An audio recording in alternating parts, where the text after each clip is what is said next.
हजार दास्तान बाय अनवर अली की। बाबा और दादी इस बच्ची की शिद्दत से मुंतज़िर थे जिसके बारे में नूर बानो ने पेश गोई की थी कि वो जुम्मे की सुबह को हवेली पहुंच जाएगी। इस वक्त खासा सूरज चढ़ आया था। सुबह के 8 बज रहे थे। इन दोनों को हवेली के दरवाजे पर बैठे और बैरूनी दरवाजे को तकते खासी देर हो चुकी थी। जुम्मे की सुबह तेजी से गुजर रही थी और कमाल राय के दिल पर मायूसी के बादल छाते जा रहे थे। कभी वो बैरूनी गेट को देखता तो कभी अपनी माँ के चेहरे को तकने लगता था। इसकी माँ पुरुम्मीद होकर मुस्कुरा देती थी। इसकी मुस्कुराहट कमाल राय को हौसला देती। आखिर कब तक? मेरा ख्याल है माँ, हम अपना वक्त ज़ाया कर रहे हैं। हवेली के मुलाजिम हमारे बारे में जाने क्या सोच रहे होंगे। कमाल राय ने बिला आखिर कहा। नहीं कमाल, ऐसा मत सोचो। नूर बानो ने कहा है तो तुम्हारी बच्ची मेरी पोती ज़रूर वापस आएगी। हौसले से काम लो। मुलाजमों को सोचने दो, वो जो चाहें सोचें। जब हमारी बच्ची आ जाएगी तो सबकी सोचों को ज़बान मिल जाएगी। नफीसा बेगम ने बड़े ही तहम्मुल से उसे समझाने की कोशिश की। अभी वो दोनों बातें कर रहे थे कि अचानक कमाल राय की बैरूनी गेट पर नज़र पड़ी। एक खूबसूरत बच्ची बैरूनी गेट में दाखिल हो चुकी थी। माँ, वो देखो! कमाल राय खुशी से चीखे उठा। मेरी बच्ची आ गई है माँ, मेरी बच्ची आ गई। माँ, तुम्हारी पोती आ गई। हाँ हाँ, वही है। यही यकीनन मेरी पोती है, तुम्हारी बच्ची है। ए अल्लाह, तेरा शुक्र है। नफीसा बेगम की आंखें भर आईं। बुरहा बड़ी तेजी से नाक की सीध में दौड़ी चली आ रही थी। कमाल राय बेख्तियार सीढ़ियों से उतरकर उसकी दानी बढ़ा। वो तेजी से दौड़ रहा था। नफीसा बेगम भी सीढ़ियां उतरकर इन दोनों की तरफ लपकी। बुरहा अचानक दौड़ते दौड़ते रुक गई। इसने अपने सामने एक शख्स को दौड़ते पाया तो वो रुक कर गौर से उसे देखने लगी। कमाल राय भी दौड़ते दौड़ते अचानक रुक गया। अब उनके दरमियान 5 से 6 कदम का फासला ही बाकी था। मेरी बच्ची, तू यकीनन मेरी ही बच्ची है, आ मेरे पास। कमाल राय अपनी बाहें फैलाए इसकी जानिब बढ़ा। आप कौन हैं? बुरहा ने बड़ी ही मासूमियत से सवाल किया। मैं तुम्हारा बाप हूँ, तुम्हारा बाबा हूँ बेटी। उसने जल्दी से आगे बढ़कर उसे गोद में उठाया और बेतहाशा चूमने लगा। बुरहा ने भी अपनी नन्ही बाहें इसकी गर्दन के गिर्द डाल दी और अब वो नजदीक आती एक बड़ी उम्र की औरत को गौर से देख रही थी। नफीसा बेगम हाँफती कांपती इन दोनों की तरफ बढ़ी चली आ रही थी। ये कौन है? बुरहा ने फिर बड़ी ही मासूमियत से सवाल किया। ये तुम्हारी दादी है बेटा, कमाल राय ने जल्दी से बताया। ये दादी क्या होती है? बुरहा ने फिर एक मासूमाना सवाल किया। हैं? कमाल राय को ये सुनकर झटका लगा। मेरी जान, ये मेरी माँ है, तुम्हारी दादी। अच्छा। बुरहा ने बड़ी समझदारी से गर्दन हिलाई, जैसे फौरन ही इस रिश्ते को भी समझ गई हो। इतने में नफीसा बेगम करीब आ चुकी थी। उसने बुरहा को कमाल राय से झपट लिया। मेरी बच्ची, मेरी जान, आह, आज मैं कितनी खुश हूँ। वो खुशी से झूम गई। फिर कमाल राय ने अपनी माँ से उसे ले लिया और इसके फूल से रुखसार पर क्या प्यार करते हुए कहा, बेटी तुम्हारा नाम क्या है? बुरहा। बुरहा ने अपना नाम बताया। इसकी आवाज़ बहुत अच्छी थी। आवाज़ में एक नगमगी सी थी। बुरहा। कमाल राय ने ज़रा हैरत से दोहराया। उसे ये नाम अजीब लगा। तुम्हारा ये नाम किसने रखा? पुरमान ने, वो बोली। ये पुरमान कौन है? कमाल राय ने फिर पूछा। वो मुजस्मों का राजा है, सांपों का बादशाह। बुरहा ने मालूमात फराहम की। सांपों का बादशाह? कमाल राय हैरान हुआ। हाँ, इसके सर पर एक सुनहरा सांप हर वक्त कुंडली मारकर बैठा रहता है। उसके सर पर ताज की तरह सजा रहता है और एक गले में पड़ा रहता है और पुरमान एक बहुत बड़े कमरे में मुजस्मों से खेलता रहता है। बुरहा ने बताया। तुम कहाँ रहती थी? मुझे जगह का नाम नहीं मालूम, बस इतना जानती हूँ वहाँ सांप बहुत ज़्यादा थे। तुम्हारी परवरिश किसने की? मुझे तयू और विरशी ने पाला है। दोनों ने मुझे बहुत प्यार दिया। बुरहा ने बताया। इस वक्त तुम्हें यहाँ तक कौन लाया है? मुझे चंद दिन कबल सांपों की बस्ती से दीवान के घर मुंतकिल किया गया था। दीवान की माँ पार्वती ने बहुत सारे सांप पाल रखे हैं। वहाँ से मुझे एक सुर्ख कपड़ों वाले शख्स ने उठाया। इसने यहाँ घर के सामने छोड़ दिया। इसने आपके बारे में बहुत सी बातें बताई। तभी तो मुझे मालूम हुआ असल में मैं आपकी बेटी हूँ। बुरहा ने उससे कहा। हाँ मेरी जान, तुम मेरी ही बेटी हो, अब तुम्हें मुझसे कोई नहीं छीन सकेगा, कमाल राय ने उसे अपनी बाहों में लेकर कहा। इतनी देर में जाने हवेली के मुलाजमान को कैसे पता चल गया कि कमाल राय की बेटी आ गई है। सारे मुलाजिम हवेली के दरवाजे पर उमड़ आए और बुरहा को देखकर नारे लगाने, हाथ छोटी बांधकर आ गई। कमाल राय ने बुरहा को भागबरी की गोद में दे दिया। भागबरी ने से बेख्तियार प्यार किया और फिर हवेली के हर मुलाजिम से मिलवाया। जिस बच्ची के बारे में पेशन गोई की गई थी वो यहाँ रही तो हवेली सुनसान हो जाएगी। इस बच्ची की आमद ने हवेली की फिजा में रंग बिखेर दिए। हर सू खुशी रखता थी, मेले का सा सामान था। दीवान की बस की बात न थी कि वो हूरा जैसे देव को अपने कंधे पर उठाकर ठिकाने पर ले जाता। इसने इसके सर के जख्म को गौर से देखा। 2-3 जगह से इसका सर फटा हुआ था और नीला खून सर से बहकर जमीन पर जम गया था। उसने हूरा के बाएं पैर के अंगूठे को पकड़कर जोर से झटका दिया। इस झटके से इसका खुला हुआ मुंह मजीद खुल गया, मगर वो होश में न आया। मुंह खुलने से दीवान को अंदाजा हो गया कि वो अभी मरा नहीं है। तब उसने दोनों हाथों में रेत भर के इसके सर के जख्मों पर बरसाई। इसके सर के छोटे सख्त घुंघराले बालों में रेत भर गई। चंद लम्हों में इस रेत ने असर दिखाया, में तेजी से मुंदमल होने लगे। बाद इसने अपनी आंखें खोल दी। इसने अपने सामने दीवान को पाया और खुद को जमीन बोस। इसको बड़ी नदामत का एहसास हुआ। वो एक झटके से उठकर खड़ा हुआ और फिर अगले ही लम्हे खड़ा हो गया। इसने अपने सर पर अपना भारी हाथ फेरा तो रेत झड़ने लगी। हूरा ने अपने सर की रेत झाड़कर जंजीर से बंधी घंटी जमीन से उठाई और कांधे पर लटका ली। अब उसने दीवान की तरफ देखा और बोला, वो कई थे, मैंने उसे अकेला समझा। उन्होंने मुझ पर छुप कर वार किया, वरना मैं जिंदा न छोड़ता। मैं जानता हूँ हूरा, वो थे जो मेरे सामने आए। छठा वो था जो बुरहा को ले उड़ा। मैं बेबस था, मैं क्या करता। दीवांग ने भी मायूसी से कहा। दीवांग, तू बुरहा की हिफाजत ना कर सका, ये तेरी बहुत बड़ी गलती है। तुझे पुरमान के दरबार में चलना होगा। हूरा ने अचानक रंग बदला। हूरा, मैं बेकसूर हूँ। मैं इस वक्त दरिया पे नहाने आया था जब उस सुरखे ने बुरहा को बस्ती से निकाला। दीवांग ने अपनी सफाई पेश करने की कोशिश की। अब तूने जो कुछ कहना है पुरमान सामने कहना, तुझे मेरे साथ चलना ही होगा, हूरा ने 2 टोक अंदाज में कहा। फिर उसने दीवांग के जवाब का इंतजार भी न किया। उसने अपने कांधे से जंजीर उतारी और इसके दोनों हाथ जंजीर से जकड़ दिए। जंजीर पकड़े पकड़े झुककर उसे अपने कांधे पर डाला और फिर वो उसे अपने मखसूस अंदाज में चल लगा। दूसरे दिन कमाल राय अपनी माँ के साथ बुरहा को लेकर नूर बानो की खिदमत में हाजिर हुआ। इसने जाते ही नूर बानो की खिदमत में कई कीमती जोड़े और मिठाई पेश की, साथ ही 15,000 की नकद रकम भी दी। नूर बानो ने इनको बड़े गुस्से से देखा और बड़े फीके लहजे में बोली, मैं जानती हूँ आप अपने इलाके के बहुत बड़े जमींदार हैं और ये सब कुछ आपके लिए बहुत मामूली है, लेकिन शायद आप ये नहीं जानते मैं आपसे भी बड़ी जिम्मेदार हूँ। मेरे दिल की दुनिया इतनी बड़ी है कि आपका पूरा इलाका इसमें समा जाए। ये सब चीज़ें यहाँ से उठाइए और अपनी बेटी की आमद पर मेरी तरफ से मुबारकबाद कीजिए। कमाल राय उसकी सूरत देखता रह गया।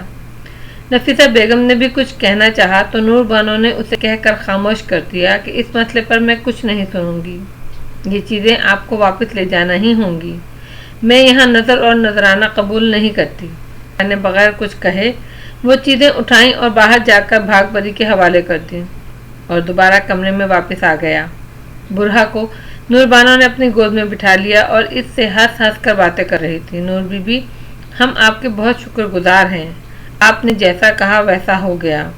हमारी खोई हुई बच्ची मिल गई। अब एक और मसला है, नफीसा बेगम ने बड़ी आजिज़ी से कहा। वो मसला भी हल हो जाएगा। हमने सोच लिया है कमाल साहब, आप 3 दिन के बाद हमारे पास आइएगा और एक साबुत नारियल लेते आइएगा। इधर वो कमरे से चली गई। नफीसा बेगम सरद भरी नजरों से अपने बेटे कमाल राय को देखा। उन्हें पक्का यकीन था कि नूर बानो ने मालवी की गुत्थी सुलझाने का कह दिया है तो ये गुत्थी जरूर सुलझ जाएगी। इस तरह उसके बेटे की जिंदगी में मुकम्मल सुकून फैल जाएगा और پھر وہ کمال رائے کی شادی کے بارے میں کچھ طے کر پائیں گی۔ چوتھے دروازے سے ہال نما کمرے میں داخل ہوا۔ فرمان کمرے میں موجود تھا۔ وہ حسب معمول مجسموں کو ادھر سے ادھر رکھ رہا تھا، گویا فیصلے کی گھڑی تھی۔ رانی ملائکہ اس کے ساتھ چل رہی تھی۔ جب حورا نے دیوان کو سرخ اینٹوں کے فرش پر پٹخا اور زنجیر میں بندھی گھنٹی زور سے بجی تو فرمان نے پلٹ کر دیکھا۔ یہ دیکھ کر حیران رہ گیا کہ دیوان کے ہاتھ زنجیر میں بندھے ہیں اور وہ رحم طلب نگاہوں سے اس کی طرف دیکھ رہا ہے۔ ارے حورا، کیا ہوا اسے؟ فرمان نے قریب آتے ہوئے پوچھا۔ فرمان، یہ تیری امانت کی حفاظت نہ کر سکا، اس نے برہا کو گنوا دیا، حورا نے بتایا۔ ارے! فرمان یہ سن کر ششدر رہ گیا۔ یہ کیسے ہوا؟ چل دیوان، جلدی بول، حورا نے اس کے ہاتھ کھولتے ہوئے کہا۔ فرمان، اس میں میرا کوئی قصور نہیں، وہ جانے کون تھا، اس نے میرے گھر سے برہا کو اٹھایا، مجھے اٹھا کر دریا میں پھینکا۔ جب میری مدد کو حورا آیا تو وہ 1 کے 6 ہو گئے۔ انہوں نے حورا کا سر پھاڑ دیا، یہ بے ہوش ہو گیا تو انہوں نے مجھے گھیر لیا۔ جس نے برہا کو اٹھایا تھا وہ بہت آگے جا چکا تھا۔ فرمان، بس میں کیا کرتا؟ دیوانگ نے اپنے دونوں ہاتھ جوڑتے ہوئے دہائی دی۔ یہ تو بہت ہی برا ہوا، برہا ہمارے ہاتھ سے نکل گئی، ہماری ساری محنت برباد ہو گئی، رنتارو تو پاگل ہو جائے گا۔ فرمان نے رانی ملائکہ کی طرف دیکھتے ہوئے کہا۔ آخر وہ کون لوگ تھے جنہوں نے راجہ فرمان کے انتخاب پر ہاتھ ڈالنے کی جرت کی؟ رانی ملائکہ کان دیوان کی طرف سوالیہ نظروں سے دیکھنے لگی۔ میں نے آج تک ایسے لوگ نہیں دیکھے، وہ ہماری بستی کے نہ تھے، دیوانگ نے بتایا۔ تو وہ کون تھے؟ فرمان کو اب غصہ آنے لگا۔ اور تو بھی حورا ان کے قابو میں آ گیا؟ ذرا مجھے ان کے بارے میں تفصیل سے تو بتا۔ اس مرتبہ حورا پر جو گزری وہ اس نے پوری تفصیل کے ساتھ بیان کر دی۔ فرمان نے ساری بات سن کر ایک گہرا سانس لیا۔ یہ تو کوئی اور ہی معاملہ معلوم ہوتا ہے۔ دیوانگ، تم واپس جاؤ اور اوگڑا ناتھ سے رابطہ کرو، اس کے ساتھ مل کر برہا کو تلاش کرو۔ اگر برہا نہیں ملی تو پھر تمہاری زندگی کی کوئی ضمانت نہیں دی جا سکتی۔ جو فرمان کا حکم، میں فوراً جاتا ہوں۔ دیوانگ جلدی سے دروازے کی طرف پلٹا۔ وہ خوش تھا، اسے امید نہ تھی کہ فرمان اس کا قصور معاف کر دے گا۔ معاف تو خیر اس نے نہیں کیا تھا، البتہ فی الحال جان بخشی ہو ہی گئی تھی اور اس مہلت سے فائدہ اٹھایا جا سکتا تھا۔ پھر اسے خیال آیا جلدی میں اس سے ایک غلطی اور ہونے لگی ہے۔ اس نے جاتے ہوئے فرمان کے قدموں میں اپنا سر نہیں رکھا تھا۔ وہ فوراً مڑا، اس نے فرمان کے پیروں میں اپنا سر رکھا اور پھر سیدھا کھڑا ہو گیا۔ جاؤ دیوانگ، فرمان نے حکم دیا، وقت ضائع مت کرو، حورا نے کہا۔ دیوانگ نے ایک نظر حورا کو دیکھا اور خفیف سا مسکراتا ہوا تیزی سے دروازے کی طرف بڑھ گیا۔ 3 دن کے بعد کمال رائے ناریل لے کر نور بانو کے پاس تنہا پہنچ گیا۔ یہ شام کا وقت تھا۔ جیسے ہی اس نے بیل بجائی، چند سیکنڈ کے بعد دروازہ کھلا۔ اس کا خیال تھا نور بانو کی ماں دروازے پر آئے گی۔ وہی ہمیشہ دروازے پر آتی رہی تھی، لیکن یہ دیکھ کر وہ دنگ رہ گیا کہ نور بانو بنفس نفیس دروازے پر موجود تھی۔ اس نے مسکرا کر کمال رائے کو سلام کیا اور پھر اسے راستہ دیتے ہوئے بولی، آئیے۔ کمال رائے کے اندر آنے کے بعد نور بانو نے دروازہ بند کرنا چاہا تو پیچھے سے حور بانو کی آواز آئی، تم چلو بیٹا، میں بند کرتی ہوں دروازہ۔ اچھا امی، شکریہ۔ یہ کہہ کر وہ ڈرائنگ روم سے ہوتی ہوئی اپنے کمرے میں داخل ہو گئی۔ سبز قالین پر وہ گاؤں تکیے سے کمر لگا کر بیٹھ گئی اور بولی، آپ کی بیٹی کیسی ہے؟ ٹھیک ہے، حویلی میں آ کر بہت خوش ہے، کمال رائے نے بتایا۔ ماشاء اللہ، بہت ہی پیاری بچی ہے، اللہ اسے نظر بد سے بچائے، نور بانو نے کہا۔ میں آپ کا بہت شکر گزار ہوں، آپ نے میری بیٹی بازیاب کرا دی۔ کمال رائے شکر گزار ہوا، میں کون ہوں کرنے والی، یہ سب اللہ ہی کی مہربانی ہے۔ میں آپ کے حکم کے مطابق ناریل لے آیا ہوں۔ کمال رائے نے شاپر اٹھا کر اس کے سامنے رکھا جس میں ثابت ناریل موجود تھا۔ یہ ناریل ہم پڑھ کر آپ کو دے دیں گے، ساتھ ہی بتا دیں گے کہ کیا کرنا ہے، نور بانو بولی۔ مجھے کب آنا ہوگا؟ کمال رائے نے پوچھا۔ 3 دن کے بعد، لیکن اندھیرا ہونے کے بعد آئیے گا۔ اس ناریل کو حوالے کرتے وقت सूरज की रोशनी नहीं होनी चाहिए, नूरबानो ने बताया। क्या मारवी मुझे मिल जाएगी? कमाल राय ने पूछा। हम आपको बता चुके हैं, आपकी बीवी मर चुकी है, नूरबानो ने संजीदगी से कहा। आपकी बीवी की लाश एक कुत्ते के मुंह में है, वो उसे घसीट रहा है और इसके जरिए अपने मज़मूम मक़ासिद हासिल कर रहा है। मेरी बीवी की लाश मिल जाए ताकि मैं उसे अपने हाथ से दफन कर सकूं, कमाल राय ने बेकरारी से कहा। लाश तो खैर मिल जाएगी, लेकिन इसके लिए आपको इस कुत्ते को जिंदा जलाना होगा। जलाऊंगा, ज़रूर जलाऊंगा, कमाल राय ने बड़े यकीन से कहा। फिर पूछा, क्या वो वाकई कुत्ता है? कुत्ता तो नहीं, लेकिन आप उसे कुत्ता ही समझें, बल्कि कुत्ते से भी बदतर, नूरबानो ने तल्खी से कहा। कहाँ है वो? कमाल राय ने पुरजोश लहजे में पूछा। जब हम आपको नारियल देंगे तो इसके बारे में मुकम्मल मालूमात भी देंगे, आप परेशान ना हों। नहीं नहीं, मैं परेशान नहीं हूँ, बेचैन हूँ, जल्द अज जल्द मारवी की लाश हासिल करना चाहता हूँ। कमाल साहब, हर चीज़ का एक वक्त मुकर्रर है, हर काम अपने वक्त पर होता है, न एक लम्हा इधर और न एक लम्हा उधर। हाँ, खूब याद आया, अपनी बच्ची की हिफाजत आपने पूरी तवज्जो से करनी है, वो अकेली हवेली से ना निकले। और हाँ, एक बात हम आपको और बता दें। ये कहकर वो चंद लम्हों के लिए खामोश हुई। कमाल राय सोचने लगा, अब जाने वो क्या कहेंगी।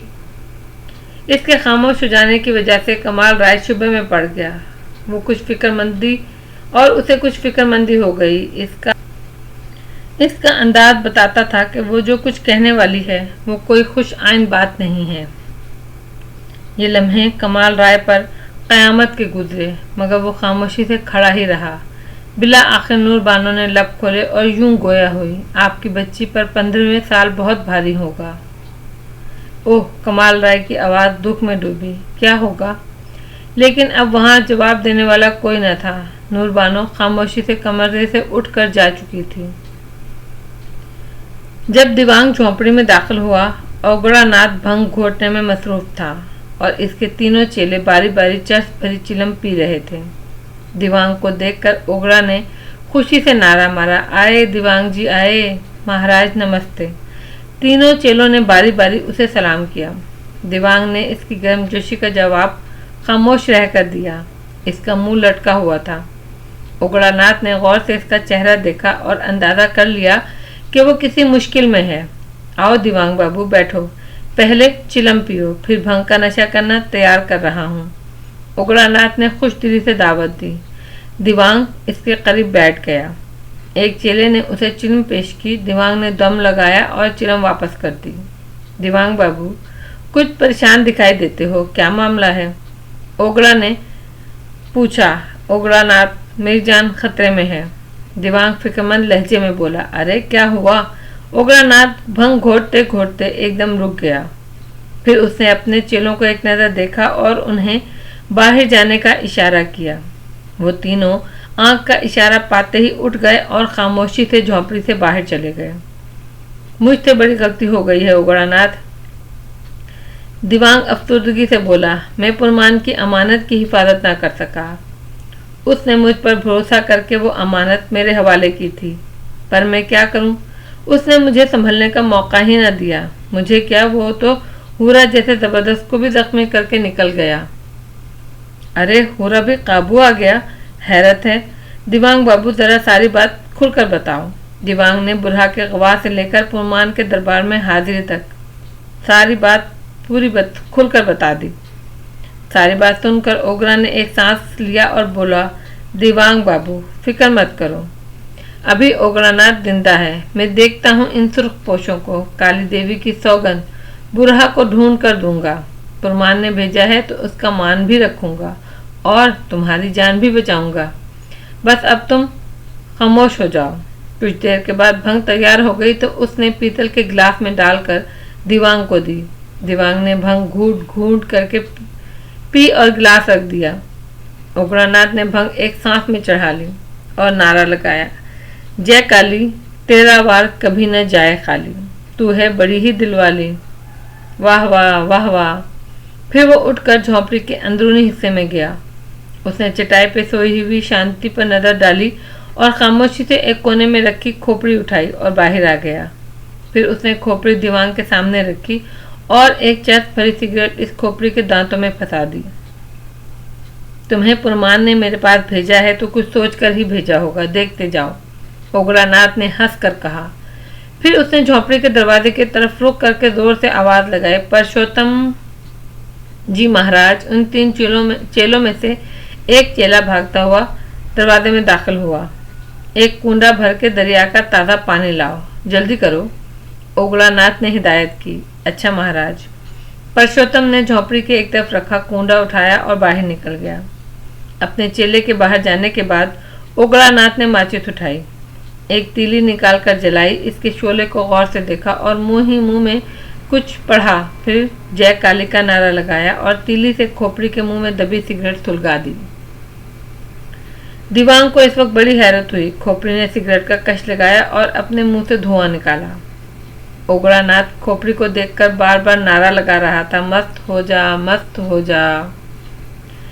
इस खोपड़ी ने जब आधी सिगरेट पी ली तो पुरुषोत्तम इसी सना में कुंडे में दरिया का ताज़ा पानी लेकर आ गया। उसने पानी से भरा कुंडा खोपड़ी के सामने रखा और अगले हुक्म के लिए ओगलानाथ की तरफ देखने लगा। ओगलानाथ ने हाथ के इशारे से उसे बाहर जाने को कहा। ओगलानाथ बार बार बस यही दोहराए जा रहा था, मस्त हो जा, मस्त हो जा। खोपड़ी के मुंह में लगी सिगरेट छोटी होती जा रही थी। जब वो सिगरेट आखिरी हदों में पहुंच गई तो ओगलानाथ ने इसके मुंह से जलता हुआ टुकड़ा निकालकर पानी से भरे कुंडे में डाल दिया। सिगरेट के पानी में पड़ते ही पानी उबलने लगा।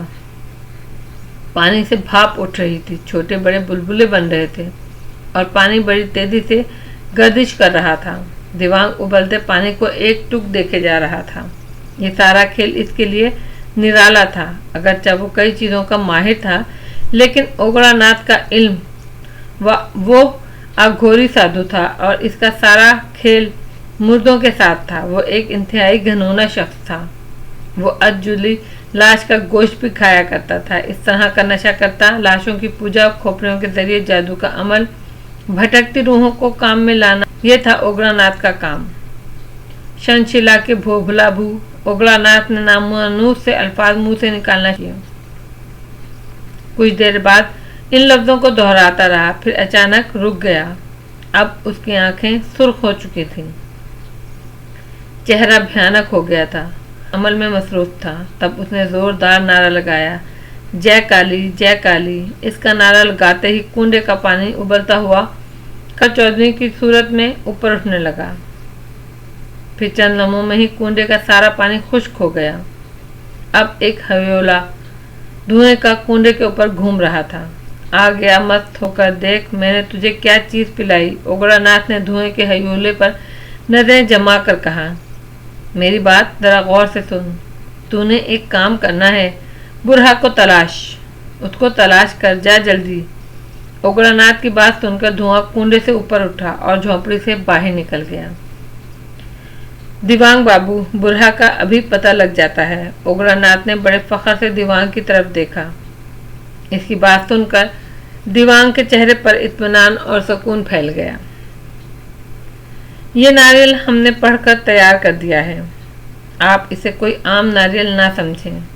अब ये एक तरह का पेट्रोल बम है। नूरबानो नारियल कमाल राय की तरफ बढ़ाते हुए बोली। इसका करना क्या है? कमाल राय ने नारियल अपनी गोद में रखते हुए पूछा। इस खबीस को जिंदा जलाना है, जिसने ना जाने अब तक कितनी लाशों की बेहुरमती की है। नूरबानो का लहजा एकदम तल्ख हो गया। मारवी का जिस्म भी इसी के कब्जे में है। वो एक अघोरी साधु है, लाश का गोश्त खाने वाला, लाश को बुरी नज़र से देखने वाला, नशा करने वाला, गंदे अमल करने वाला। इस ज़मीन का बोझ है वो। जब तक जिंदा रहेगा वो इसी तरह दुनिया में खबासत फैलाता रहेगा। कौन है वो, कहाँ रहता है? कमाल राय ने तजस्सुस से पूछा। उस कुत्ते का नाम ओगलानाथ है। वो दरिया किनारे एक शमशान घाट में रहता है। उसे जितना जल्द मुमकिन हो सके मौत के घाट उतार दें, नूरबानो ने कहा। फिर कुछ तवक्कुफ करके इसने ओगलानाथ का पूरा पता बताया। इस नारियल के बारे में उसे जानकारी दी कि किस तरह इस नारियल का इस्तेमाल करना है। समझाया उसे। یہ سب کچھ بتا کر اس نے کمال رائے کو رخصت کر دیا۔ اس ہیولے کو غائب ہوئے آدھے گھنٹے سے اوپر ہو گیا تھا، وہ ابھی تک نہیں لوٹا تھا۔ جوں جوں دیر ہوتی جا رہی تھی، اوگرا ناتھ کے چہرے پر پریشانی پھیلتی جا رہی تھی۔ دیوانگ خاموش بیٹھا تھا، اسے برہا کے بارے میں معلومات درکار تھی۔ اوگرا ناتھ کے عمل سے اسے یقین ہو گیا تھا کہ وہ ہیولا چند منٹوں میں برہا کا کھوج نکال کر لے آئے گا، لیکن اوگرا ناتھ کا پریشان چہرہ دیکھ کر اس کے دل پر بھی گھبراہٹ بڑھتی جا رہی تھی۔ اوگرا ناتھ کیا ہوا؟ بالآخر وہ خاموش نہ رہ سکا۔ دیوانگ بابو کچھ سمجھ نہیں آ رہی۔ اوگرا ناتھ نے خالی کنڈے پر نظریں جماتے ہوئے کہا، کچھ کرو اوگرا ناتھ، مجھے تو اس کی واپسی خطرے میں پڑتی نظر آ رہی ہے۔ وہ گھبرا کر بولا، خیر ایسا نہیں ہو سکتا، اوگرا عمل کی کاٹ کرنا کوئی بچوں کا کھیل نہیں ہے، ابھی کوئی مائی کا لال ایسا نہیں پیدا ہوا جو میرے کام میں ٹانگ اڑائے۔ اس نے اونچا بول بولا، پھر اتنی دیر کیوں؟ الجھ گیا، ڈھونڈ رہا ہوگا۔ اوگرا ناتھ نے کہنے کو تو یہ بات کہہ دی، لیکن اندر سے اس کا سکون بھی لٹ چکا تھا۔ اس نے کھوپڑی کو اٹھا کر خالی کنڈے میں رکھا اور پھر نامانوس سے الفاظ بول کر جے کالی کا نعرہ لگایا، اور پھر کھوپڑی پر نظر جمائے بار بار دہرانے لگا، ستیہ ناسی چل جلدی لوٹ کر آ، ستیہ ناسی چل جلدی لوٹ کر آ۔ اوگرا ناتھ اس جملے کو جھوم جھوم کر دہرا رہا تھا کہ اچانک کچھ ٹوٹنے کی آواز آئی۔ دیوانگ نے گھبرا کر کنڈی کی طرف دیکھا، کیونکہ آواز وہیں سے آئی تھی۔ یہ دیکھ کر وہ پریشان ہو گیا کہ کھوپڑی 2 ٹکڑے ہو چکی تھی اور کنڈے میں دوبارہ پانی بھرنا شروع ہو گیا تھا۔ ارے یہ کیا ہوا؟ اوگرا ناتھ گھبرا کر کھڑا ہو گیا اور زور سے چیخا، پرشوتم پرشوتم۔ پرشوتم اس کی چیخ سن کر فوراً جھونپڑی میں آیا۔ جی مہاراج۔ ارے یہ دیکھیے کیا ہو رہا ہے۔ اوگرا ناتھ نے کنڈے کی طرف اشارہ کیا۔ مہاراج یہ تو کالا ہو گیا، پرشوتم نے کنڈے کی طرف دیکھتے ہوئے کہا۔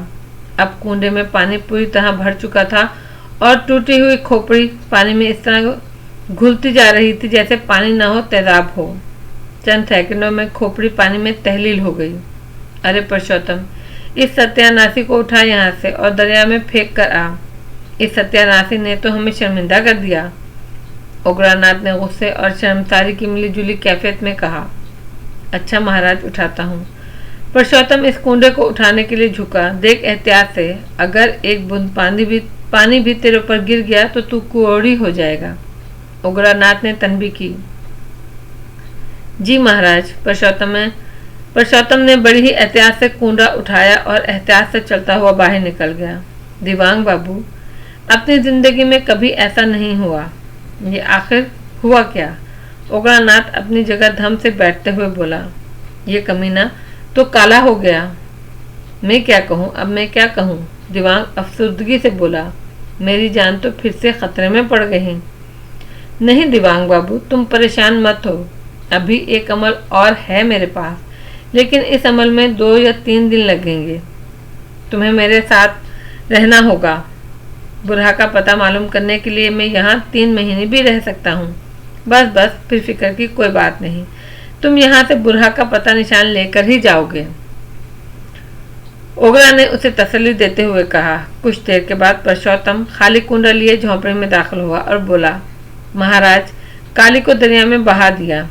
اچھا کیا، وہ ستیہ ناسی تو بڑا ہی کمینہ نکلا۔ دیکھ تو نے کنڈا اچھی طرح دھویا ہے نا؟ اوگرا ناتھ نے پوچھا۔ ہاں مہاراج، پرشوتم نے کہا۔ ٹھیک ہے، پھر تم جاؤ۔ اوگرا ناتھ نے حکم دیا۔ مہاراج، ایک خوشخبری ہے، پرشوتم جاتے جاتے رک کر بولا۔ ہیں وہ کیا؟ اوگرا ناتھ نے اس کے چہرے کی طرف دیکھتے ہوئے پوچھا۔ مہاراج، شمشان گھاٹ میں ایک چتا تیار ہو رہی ہے، کوئی آرتی آنے والی ہے۔ ارے واہ، یہ تو واقعی خوشی کی خبر ہے۔ اوگرا ناتھ خوش ہو کر بولا، پتہ کر کون ہے، کون مرا ہے، عورت ہے کہ مرد؟ پتہ کر کے آیا ہوں مہاراج، عورت کی ارتھی ہے۔ پرشوتم نے اپنی چمکتی آنکھوں سے اوگرا ناتھ کو دیکھا۔ بس بن گیا کام۔ اوگرا ناتھ نے دیوانگ کو دیکھا۔ دیوانگ بابو، تم تو بڑے ہی خوش قسمت ہو، جس کی ضرورت تھی وہ بھی فوراً ہی مل گئی۔ اب دیکھتا ہوں کوئی کیسے چھپا کر رکھتا ہے اسے۔ اب تو 3 دن نہیں لگیں گے؟ دیوانگ نے فوراً پوچھا۔ नहीं, अब जल्दी काम हो जाएगा, उग्रनाथ ने कहा। फिर पुरुषोत्तम से मुखातिब होकर बोला, जब वो लोग चले जाएं तो मुझे आकर बताना। ठीक है महाराज। ये कहकर पुरुषोत्तम शमशान घाट की तरफ चला गया। पीपल के दरख्त पर चढ़कर बैठ गया। अंधेरा फैलते ही 15-20 आदमी एक अर्थी उठाकर शमशान घाट में दाखिल हुए। लाश को चिता पर रखकर आग लगाई। देखते ही देखते चिता भड़क उठी। जलती हुई लाश की बू चारों तरफ फैलने लगी। चिता से कुछ फासले पर खड़े हुए लोग जलती चिता का मंजर देखते रहे। फिर वो सब उठकर चल दिए। उन्हें इतना तो अंदाजा हो गया था कि लाश आधी से ज्यादा जल चुकी है। आमतौर से यही होता था कि अस्थि के साथ आने वाले लोग जब ये अंदाजा कर लेते थे कि लाश काफी हद तक जल चुकी है तो वापस चले जाते। पूरी लाश के जल जाने का इंतजार बहुत ही कम लोग करते थे। उग्रनाथ को ऐसी ही लाश की जरूरत रहती थी। वो अध जली लाशों के साथ जो करता था उसे देखकर एक अच्छा भला आदमी बेहोश हो सकता था। बहरहाल जब अर्थी के साथ आने वाले लोग चले गए तो पुरुषोत्तम जल्दी और दौड़ लगाकर उग्रनाथ की झोपड़ी में पहुंचा। चले महाराज, पुरुषोत्तम ने अंदर दाखिल होकर कहा। आओ दिवांग बाबू, हमारे साथ चलो। तुम्हें तो पता है हम मुर्दाखोर लोग हैं। अजले गोश्त का मजा ही कुछ और होता है। आओ तुम्हें दिखाएं, उग्रनाथ ने मुस्कुराते हुए कहा। दिवांग ने अजले गोश्त का जिक्र सुनकर ही थरा गया, और वो भी इंसानी लाश का। इसने मुस्कुराते हुए कहा, उग्रनाथ तुम हो, आओ, मैं यहाँ बैठा हूँ। चलो ठीक है दिवांग बाबू, तुम जरा आराम करो, थोड़ी भंग और पियो, इतनी देर में हम आते हैं। जय काली।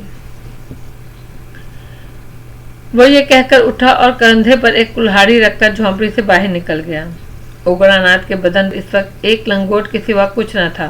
वो कंधे पर कुल्हाड़ी रखे पुरुषोत्तम के पीछे चला जा रहा था। अगरचा चारों तरफ खूब अंधेरा था, लेकिन उग्रनाथ और पुरुषोत्तम को चलत पेश नहीं आ रही थी। वो रास्ता इनके पैरों को लगा था। उन्हें एक एक पत्थर और एक एक गड्ढे का इल्म था, लिहाजा वो पूरे इत्मीनान से चल रहे थे। चिता अभी रोशन थी, कुछ लकड़ियां जल रही थी। उग्रनाथ ने एक लंबी सी लकड़ी से लाश को कुरेद कर जला हुआ टुकड़ा मुंह में रखने को कहा। अचानक एक तेज रोशनी पर पड़ी और साथ ही कोई लोहे की चीज इसकी कनपटी से आ लगी। यही अमल पुरुषोत्तम के साथ भी दोहराया गया। उग्रनाथ के लिए तजर्बा नया था। उसकी पूरी जिंदगी में कभी कोई ऐसा वाक़या पेश नहीं आया था।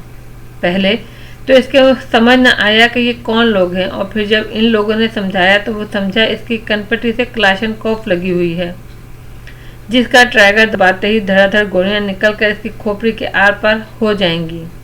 महाराज तुम लोग चाहते क्या हो? उग्रनाथ घिघिया कर बोला। ओ खबीस, खड़ा हो और हमारे साथ चल। आने वाले ने सख्त गुस्से से कहा। कहाँ जाना? नाथ ने पूछा। दूर नहीं, इसी शमशान घाट के एक कोने में। आने वाले ने बताया। वहाँ क्या है?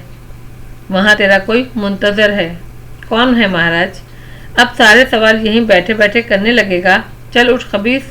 ये कहकर क्लाशनकोफ ब्रादर शख्स ने एक लात मारी। उग्रनाथ इस लात को बर्दाश्त कर गया, फिर फौरन उठकर खड़ा हुआ और क्लाशनकोफ बरदार ने क्लाशनकोफ इसकी कमर से लगा दी और धक्का देता हुआ बोला, चल आगे बढ़। नादिर, मैं इसका क्या करूं? अंधेरे में से आवाज आई। इसका इशारा पुरुषोत्तम की तरफ था। तुम इस गिद्ध को लेकर झोंपड़ी की तरफ चलो, नादिर ने जवाब दिया। फिर नादिर उग्रनाथ को लेकर शमशान घाट के एक मखसूस गोशे की तरफ बढ़ा और नादिर का साथी पुरुषोत्तम को झोंपड़ी की तरफ ले चला। उग्रनाथ ने रास्ते में कई मर्तबा नादिर से पूछा वो कौन है और क्या चाहता है, मगर नादिर ने कोई जवाब न दिया। जब उग्रनाथ की किस्सा जबान बंद ही न हुई तो नादिर ने क्लाशनकोफ इसकी कमर से हटाकर इसके कंधे पर जोर से बट मारा। वो बिलबिला गया और फिर वो कुछ न बोला।